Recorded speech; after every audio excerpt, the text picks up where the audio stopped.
Today we're not just looking at another business plan. This is something much bigger.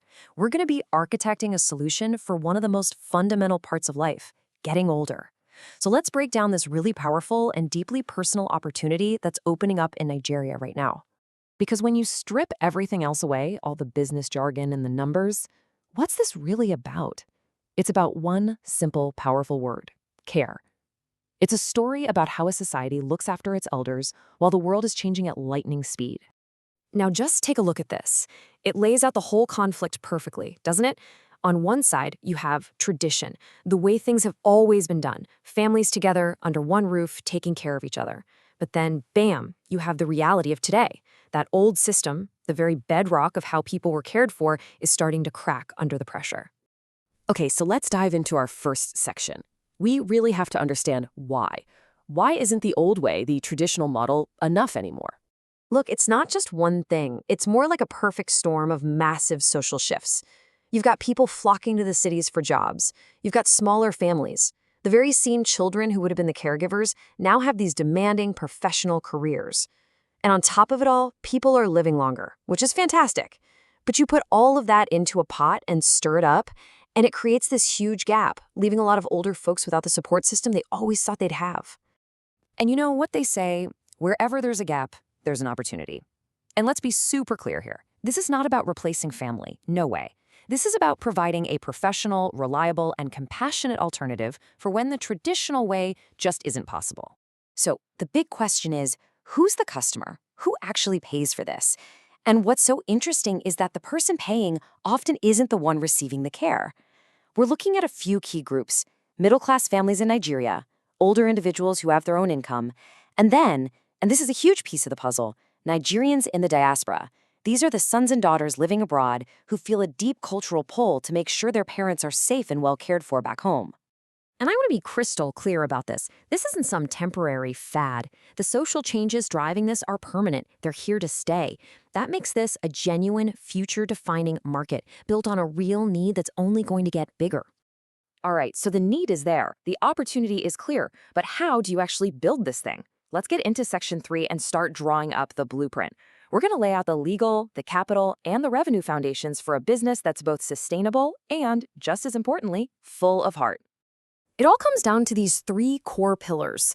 You get these right, your building stands strong. You get them wrong, well, the whole structure is at risk of coming down. First up, legal. And listen, there are absolutely no shortcuts here. You'll want to structure as a limited liability company, an LTD. It creates a legal shield, a kind of firewall to protect your personal assets. You're going to be working hand in hand with health and social welfare agencies, and everything, everything, from the building to the staff has to be licensed. But the number one core obligation, patient safety, period.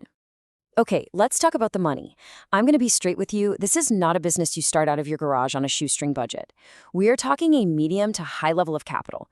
You're investing in property, in specialized equipment, in a skilled team. It takes significant cash up front to do this right. But here's the magic behind that big investment. The whole thing is built on a recurring revenue model. What on earth does that mean? Well, think of it like a subscription service, kind of like Netflix. Your income isn't based on one-off sales. It's predictable, it's stable, because it comes in month after month. That is the financial engine that makes this whole venture work long-term. And this shows you all the different streams that feed that engine. It's not just one thing. Of course, you have your full-time residential care, but you can also offer daycare services for folks who still live at home. You can even send your caregivers out to people's houses. And on top of all that, you layer on additional services, like physical therapy or special medical support. It's a whole ecosystem of care. So we've got the blueprint. Now let's fast forward a bit. What's the potential for growth? And just as important, what are the serious risks, the things that could keep you up at night that you have to manage? The potential to scale this within Nigeria is, well, it's huge. You'd start in the major urban centers, obviously. We're talking Lagos, Abuja, Port Harcourt. These are the epicenters of change, and that's where the demand is absolutely concentrated. But let's get real about the risks for a second. And this is the big one: reputation. It is your most valuable asset, and it is as fragile as glass. In a business built entirely on trust, one single incident, one bad story, and the entire brand can shatter. Just like that. And flowing directly from that is legal risk. A failure in your duty of care isn't just a PR problem, it's a massive legal one. Negligence can lead to severe liability, and honestly, it should. And finally, there's that capital risk we mentioned before.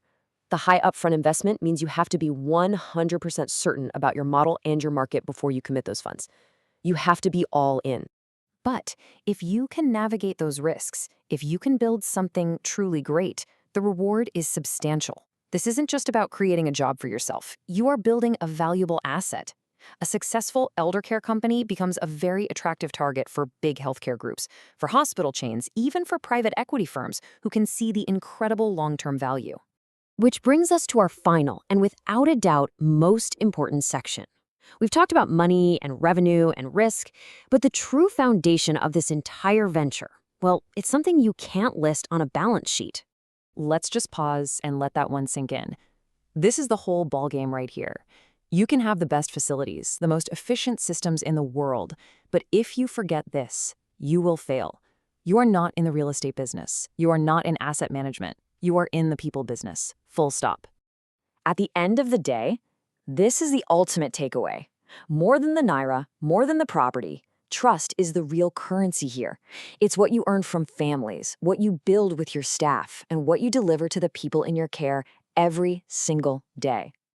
So as you can see, structured elder care is so much more than just a business. It's a social solution, it's a healthcare innovation, and yes, it's a powerful business model. But as we've seen, it all rests on that foundation of trust and compassion. If architecting a venture like this, something that really matters, resonates with you, well, the blueprint is here. Let's break it down together.